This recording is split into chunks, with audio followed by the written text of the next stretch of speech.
আসসালামু আলাইকুম। MMS online shop BD থেকে বলছি। আজকে ক্যাপাসিটার টেস্ট করে দেখাবো। এটা পিটিকনের ক্যাপাসিটার 10,000 মাইক্রোফ্যারাড 100 ভোল্টের। এটার বিভিন্ন ভ্যালুর এটার ক্যাপাসিটার আছে। আমাদের ওয়েবসাইটে গেলে আপনার এটার বিভিন্ন ভেরিয়েন্ট পাবেন 10,000, 4700, 6,800 এরকম বিভিন্ন ফ্যারাডের আছে। তা এগুলো খুবই মানসম্মত। এটা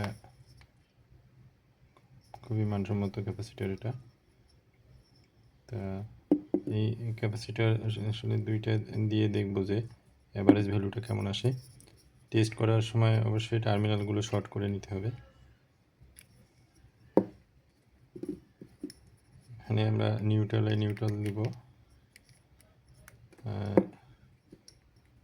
ফেজের সাথে ফেজ দিব, দেখি কেমন রেজাল্ট আসে। ভালো ক্যাপাসিটারগুলো সবসময় 80% প্লাস হলেই সেটা ভালো মানের ক্যাপাসিটার হিসেবে ধরা হয়। এখানে আসে 8,990, অলমোস্ট 9,000-এর কাছাকাছি, 9,000 আসছে। আমরা আরেকটা টেস্ট করে দেখি কেমন রেজাল্ট আসে।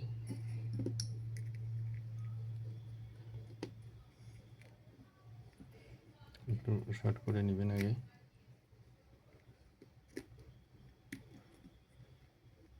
এটা যদি কোনো চার্জ করা থাকে তখন সাধারণত টেস্ট করতে গেলে কিন্তু শর্ট না করে নিলে মিটার নষ্ট হয়ে যেতে পারে। এটার ভ্যালুটা কেমন আসে? এটাও অলমোস্ট 9,000-এর কাছাকাছি,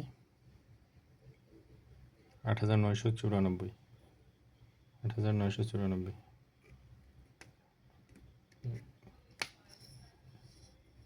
এটা পিটিকনের 10,000 mAh 100 ভোল্ট।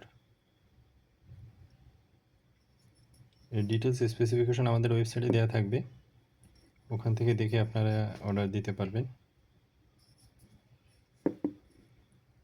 ধন্যবাদ ভিডিওটি দেখার জন্য।